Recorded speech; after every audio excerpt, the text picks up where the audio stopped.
Hello, welcome back. Today we're going to be doing my top 10 of 2024. So I've been loving watching these come up over the past 2 months. I know some people got theirs off in December and a lot of others put theirs out in January. So I feel like I've had time to reflect and think about my reading for 2024 and really pick out my favorites. I thought about doing my favorite from each month, but that felt a little bit limiting. And I had a couple really good reading months last year, so I just I just didn't want to do that. I wanted to look at everything for the whole year. So that's why we're going to go about this way. And then I did cheat. I have some honorable mentions that I'll get to at the end, but we'll go in order from lowest to highest, build the suspense, and yeah, let's just get going. So for number 10, last summer, I finally picked up, after years of it just languishing on my shelf, I finally picked up Becky Chambers' The Wayfair series. So obviously the first one is The Long Way to a Small Angry Planet. This was great. I had a great time with this. It was a 5-star read. But after I finished all 4 of this series, the one that really stood out to me, and this might be a surprise if you've read this, I don't know if I've seen other people say that this is their favorite, but my favorite was Record of a Spaceborn Few. So a little bit of an overview. This is an expansive sci-fi world. So Becky Chambers has put a lot of energy into describing the entire universe that we're in and has taken time to think about in a very think Star Trek type of way. We have the galactic commons of all of the peaceful aliens and humans who have come together to agree on a certain set of rules. And then we have a handful of antagonistic species. But we start out in The Long Way to a Small Angry Planet following a single ship and crew as they navigate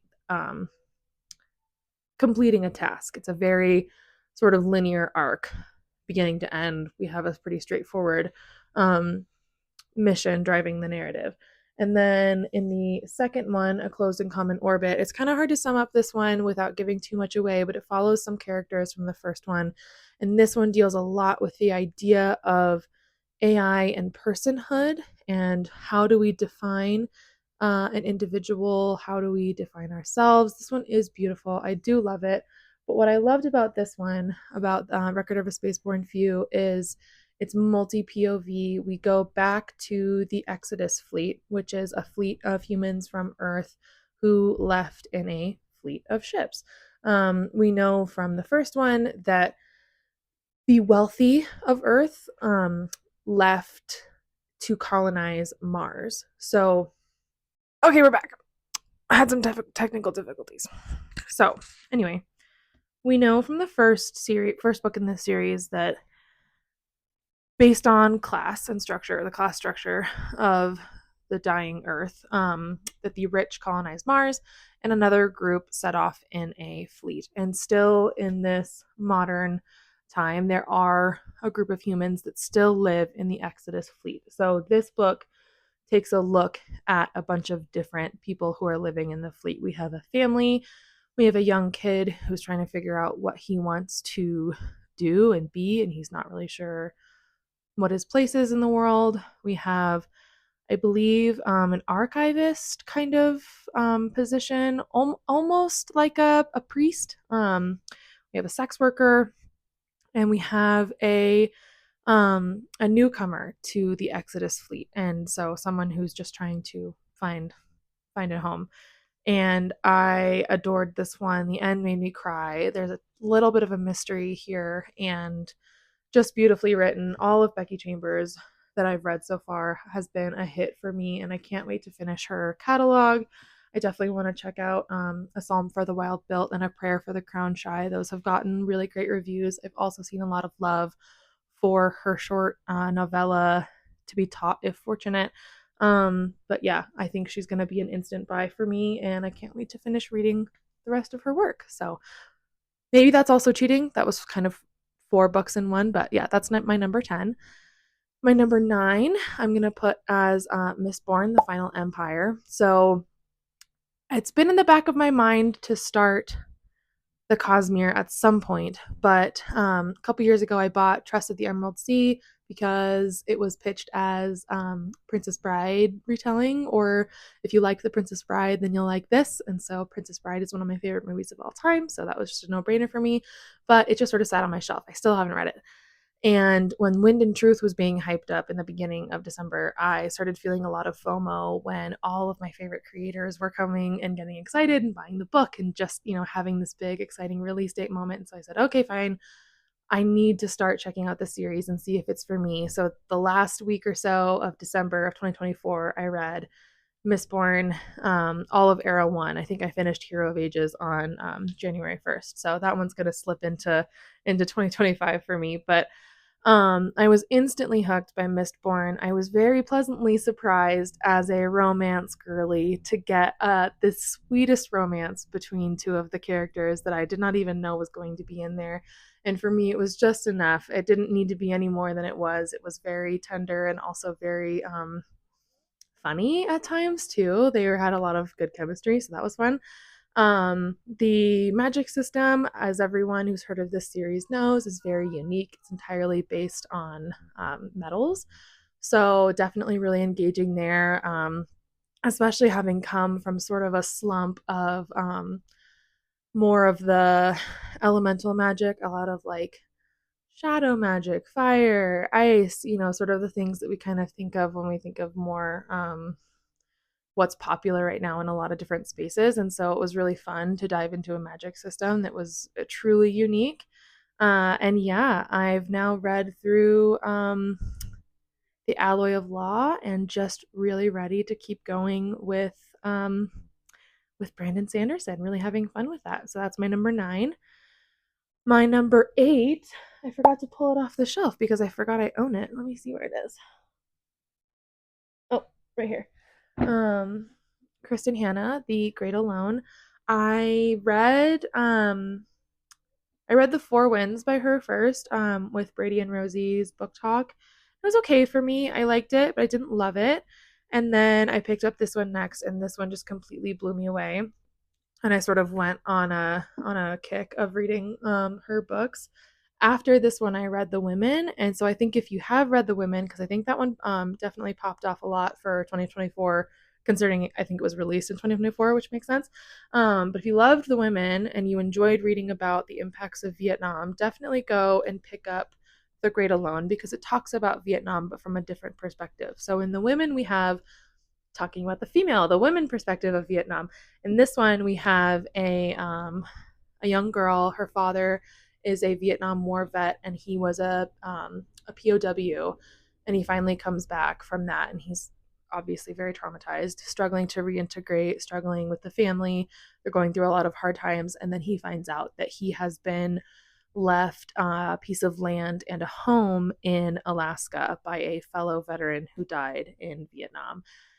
And so they pack up and they move to Alaska. And so the two biggest sort of causes of tension in this book are dealing with the father's PTSD and sort of his descent that into that diagnosis, but also the harshness and the difficulty of living in Alaska, but also the beauty of living in Alaska. And it made me want to go. I mean, honestly, I don't want to live in Alaska. I don't think I could hack it, but it made me want to go for sure. The way that Kristin Hannah speaks about it so lovingly, you can tell that she either went there for herself and did, sort of in-person research, or read a lot of firsthand accounts about the beauty and the power of living there.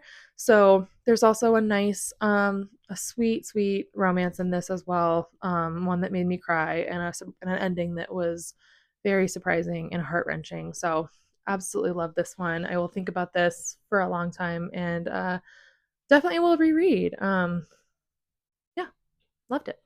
So my number 7 is a rec from Mimo Reads. If you're anywhere on sort of romanticy, spaces on TikTok or Instagram, you'll hopefully have heard of her. She's great. She's famous for her trifecta. So books that need fantasy, romance, and at least a little bit of spice. And this video in particular she made about this book just absolutely made me laugh because she was making fun of the cover. So she was talking about how books she loves that have terrible covers. And so this one is The Winter King. and I'll give you a bit of a close-up. But this lovely gentleman here with the frosted tips is described as basically looking like Geralt from The Witcher, which that doesn't look like him. But it is a very well thought out fantasy. So if you're getting tired of romantasy that just doesn't have the right amount of depth in the world building, I think this will hit the spot for you. But it's weather magic, so that's definitely interesting. And we have so we have basically an arranged marriage going on here. And that turns into a very sweet love story and quite a bit of spice. So if you don't like open door sex scenes, don't pick this up. But very good. And I read it in January of last year, and it stuck with me the whole year. So I think that definitely says something. Now I have beef with the author, unfortunately. In the second book, we go into the main character Camzin. We go into her sister's story, and spoiler alert. So leave now if you want to read The Sea King, but spoiler alert, all three of her remaining sisters at one point in that book get captured and sexually assaulted. And I'm not going to say that sexual assault shouldn't be in books, because I think I'm open to the idea of it being done well and it having a point in the narrative. However, not only was it gratuitous, but it was almost instantly she had like a overcoming of it. And I don't think it was handled with the right amount of depth and care that, in my opinion, that topic should be handled with. So if you're interested in checking this one out, I would just read the first one, honestly. And if you do want to try out the second one, if you liked her writing style, go ahead. But be aware that if you're like me, if you have any of those same feelings, that it might kind of dampen that experience for you. So just a heads up on that one. Definitely a trigger warning for you there. But yeah, definitely love The Winter King. Number 6 is from one of my very favorite authors, Tarah DeWitt. It was Savor It. So she has 4 books out right now, and I would say Savor It for me is tied with Funny Feelings. Funny Feelings was the first one I read by her, and I absolutely loved it. But Savor It, I think, eked out the first place for me out of her current releases. But basically, in Savor It, the main character, female character Sage, runs a hobby farm in Spoons, Oregon, which is a cute little fun play on Forks, Washington for any Twilight nerd. And then one day her neighbor's house is being rented by a hot chef from New York City who is there to open a new restaurant, and he's there with his niece. Specifically, I loved the uniqueness and depth of the characters that they've written. There's a scene with his niece at the end of the book that I still think about. It was so sweet and funny. But what brings the two of them together is there's a yearly or an annual competition in Spoons that Sage wants to compete in because her recent newly engaged ex is competing, and so her and what's his name? Oh, Fisher.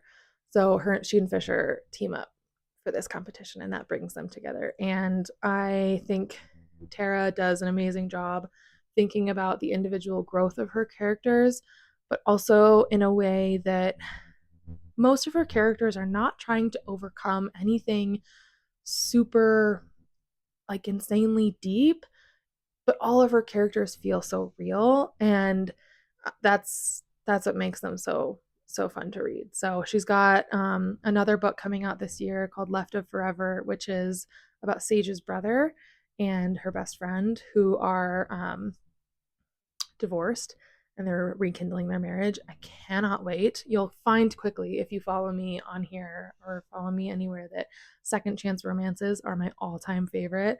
I love the yearning. I love the opportunity for going back in flashbacks and looking at the previous relationship. I always have a great time with second chance romances. They're some of my favorite. Actually, a book that's higher up on this list is a second chance romance. So yeah, definitely one of my favorites. But yeah, I can't wait for that. Number 5 is Dark Matter. So I read Dark Matter with my friend group this year, and it introduced me to Blake Crouch as an author, and I've now been slowly working through his whole catalog. Not every book he's written has been as much of a hit as me as Dark Matter was, but I do really love his writing. His books are often very short, but he packs a punch with each page. He does not waste time, and I think he pulls off some really impressive things really neatly and concisely. So I definitely really admire that. But Dark Matter, it's hard to say a lot about this one without giving too much away, but there's a multiverse aspect to this, really lovable characters, a heart-wrenching ending, really makes you think about the core theme I think of this one is don't get stuck on the road not taken. So live your life, make your choices, and don't shoot yourself in the foot by constantly wondering what might have been. I think that is one of the main themes of this book. So um definitely a pretty powerful message there. And yeah, it's also a show on Apple TV. I haven't checked that out yet. But yeah, I'll have to give it a shot soon and see if it holds up to the book. So number 4 is When We Lost Our Heads by Heather O'Neill. And I had never heard of this author, never read anything by her. So this is more of a historical fiction. This book follows the lives of two women who, as girls, were inseparable best friends, but then were torn apart by a traumatic event. And despite that, continue to have this strange, almost obsession level tie with each other that keeps pulling them back together. So it's set in the 1800s. Marie and Sadie both end up experiencing very different sides of society, and Marie ends up inheriting her father's sugar factory. So she's kind of like the top of the top of this of the city and of the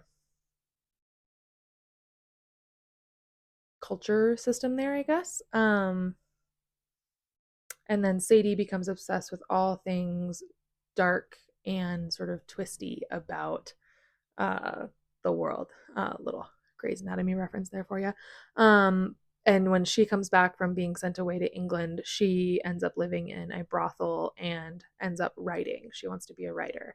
So this book tackles so many different themes, and I think it really does each of them justice. It looks at gender, power structures, sexuality, identity, friendship, again, class, and just this idea of what happens when two people have this sort of like intense, almost obsession with each other. And yeah, really enjoyed it. I will be thinking about that one for a long time. So highly recommend. Um, Number 3 is going to be Demon in Might by Christopher Ruocchio. So if you haven't heard of the Sun Eater series, it's been kind of going around, at least on my side of social media, it's been going around a lot this past year. And one of the things that really caught my attention about it was an interview with Christopher Ruocchio. And he said that his idea for this story was basically, what if Anakin becoming Darth Vader was actually kind of a good thing? So I thought that just sounded awesome. And at the beginning of Empire of Silence, the first one, literally like the first page, the narrator, Adrienne, tells us from the future that he blew up a sun. He ends up being called the Sun Eater,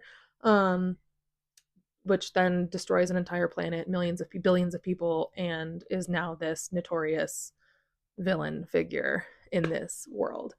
I think the reason that Demon in White really hit so hard for me is the first book is really focused on Hadrian's early life and where he grew up on his planet of Delos and sort of struggling to reckon with his desire to prove himself with his family, but also wanting nothing to do with them and wanting to be this academic, sort of book loving, really philosopher almost, is where his heart lies. And then he gets shipped off to become essentially a priest, which is the last thing he wants to do. And then he winds up stranded alone on a planet, and that just sort of starts our whole story. And what's cool about the third one is that's really, I feel like, where we've got solid idea of what our characters are. We know we know what to expect from them. We feel like we've gotten to know them really well. And then the little mysteries and all the different pieces of the mysteries are starting to come to light, and we're learning a bit more. And there's a couple of really cool reveals that pay off really well after reading the first two books.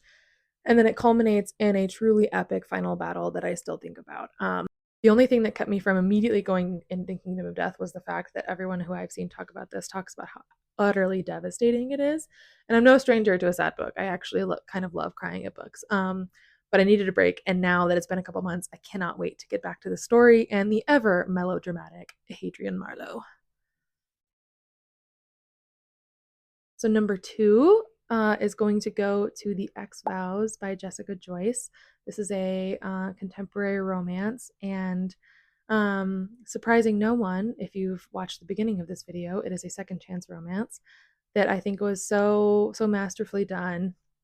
But it features characters Georgia and Eli a few years after their breakup, and essentially the whole time they've been pretending that they're actually fine and the breakup was no big deal and they're still friends because they share a mutual best friend, Adam. And now that Adam's getting married, he's tasked both of them to be in his wedding party and assign them with a bunch of things to get done for the wedding, which is forcing them to be around each other again. And so they're trying to get stuff done for the wedding, but of course everything for the wedding is going wrong and they're trying to figure this out, and they're alone together at the wedding venue the week before the wedding trying to get everything set up. And we have just the most heartfelt, yearning romance, sweetest characters, really believable problems that they have to work through. Again, kind of like what I spoke about with Tarah DeWitt, it's not like these huge traumas that they have to overcome, but it's things I think a lot of us can relate to. So Georgia really struggles with feeling like she is enough for her friends. She has a big problem with not just trying to prove her friendship or prove her love to people. She feels like she has to constantly perform or do tasks for them in order for them to not leave her behind. And I resonated a lot with that. I loved Georgia as a character, and yeah, Jessica Joyce is going to be an auto-buy author for me, I think, forever, because her other release, You with a View, I read last year, and I also really loved that one. So yeah, highly recommend. And then my number 1 spot is going to go to The Unmaking of June Pharaoh. I had not heard of Adrienne Young before, but now she's one of my very favorite authors. Her writing style is just immensely lyrical, and she creates such magic within her worlds. So far, the books that I've read are The Unmaking of June Pharaoh and A Spells for Forgetting. And both of these have elements of fantasy and magic to them, but they're set in our world. And so they're just little glimmers of magic. And in this one, our main character, June, loses her grandmother at the beginning of the book. And in the midst of reckoning with those feelings of grief, starts to experience the same symptoms her grandmother was experiencing and always talked about at the end of her life, and starts to wonder if she's going crazy. And there's not much more I can say about that, but similar almost to Dark Matter, it reckons with this question of which path in life is right for us, and if we could see the other option, what would we choose? If we somehow had the ability to see the other choice in life, would that help us choose, or what would that what would that make us do? I loved the romance in this. At times it was an extremely painful romance, but it had such a satisfying ending. This one made me cry. I definitely want to reread. And if you like audiobooks, I thought this was an amazing audiobook. You can hear the desperation in the narrator's voice. She just conveys all those emotions so well. Yeah, loved The Unmaking of June Pharaoh. Okay, so I'm gonna cheat. A couple honorable mentions for this year. One of them is going to be Check and Mate by Ali Hazelwood. I am an Ali Hazelwood stan. I've really enjoyed everything she's written so far. I don't even care about the galaxy leggings. Like, it just didn't even register with me. I saw everyone hating on that, and I was just like, honestly, I forgot.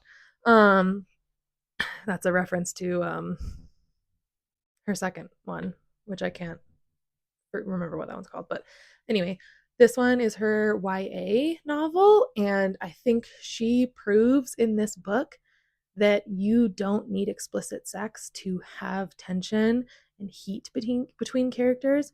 And I don't mind spice in books. I enjoy it highly at times. Other times I don't. But I think it's a really interesting exercise to think about, can an author pull off tension and spark between characters without using explicit scenes? And she definitely pulls it off in this one. They are rival chess players. So if you enjoyed Queen's Gambit, or I believe also Intermezzo from last year by Sally Rooney was about chess. So if you liked either of those, check this one out. It was so fun. And yeah, I had a really great time with it. So the next one that I really enjoyed was Recursion by Blake Crouch. Again, like I said, I haven't loved all of his books, but I really, really loved both Dark Matter and Recursion. Recursion is about, it has like a time travel aspect to it. And this really like intense, really, it has a time travel aspect to it. And you feel the tension build and build and build. And you feel this sort of frantic anxiety of the characters as they try and undo this mess as the time travel continues to cause problems. So really, really enjoyed that one. The next honorable mention is Just for the Summer by Abby Jimenez. Absolutely love this author. It's kind of funny because I read Part of Your World a couple years ago and I rated it like a 3 stars. I thought it was just fine. And then I read Yours Truly and really loved that one. So I was like, well, okay, maybe I need to give Part of Your World another chance. So I went back and read Part of Your World, and it completely hooked me. I was crying. If you've read the book, when Daniel calls Alexis and he tells her that he needs her to stop talking to him, that it's too hard, I was weeping at that part. So I don't know why it didn't hit the first time, but I guess it's a sign of, sometimes maybe it is okay to reread a book you didn't like and give it another chance and take another look at it. The last honorable mention is going to go to All the Colors of the Dark. And I actually bought this book for my dad for his birthday, along with Dark Matter. But when I gave this one to him, I said, this book reminds me of Shawshank Redemption and a little bit of Forrest Gump. But it's set in a small town and we have lots of different characters, lots of great diverse characters, but a young boy gets kidnapped. And then almost immediately, which took me by surprise, mild spoiler, almost immediately he gets found again. And so the rest of the book from that point on is him trying to find another girl that he was imprisoned with and trying to solve this mystery. So it spans decades. And we see Patch as he sort of reckons with this trauma of having almost a year in captivity and how to be normal and finding his place in the world, trying to do what he can to bring honor to this murderer's victims. He starts painting their faces based on the work that he's done to identify who he thinks are potential victims of the serial killer. And it was gorgeous, sweeping. I think this author pulled off a book of a really impressive scope, and I definitely want to reread this one at some point. It was so good. I highly, highly enjoyed it. But yeah, that was a lot. It's a lot of talking. It's my longest video that I filmed yet. I mean, 2 of 2, so I guess we're not really competing with much there, but we're gonna have to see how this goes in editing. I feel like I say about a million times, so thank you for your patience with me as I get used to all of this and get comfortable in front of my camera. Also, if you hear at all any sort of suspicious sounds like thumping or screaming or yelling, I have a 5-year-old and a 3-year-old and 3 cats and a husband trying to lovingly and wonderfully wrangle them all while I try and film. So if you happen to hear any suspicious noises, that's what that is. But yeah, thanks for hanging out with me, and let me know down below what some of your favorite reads of 2024, and let me know if there's anything that you guys like watching on YouTube, what kind of book content you enjoy consuming.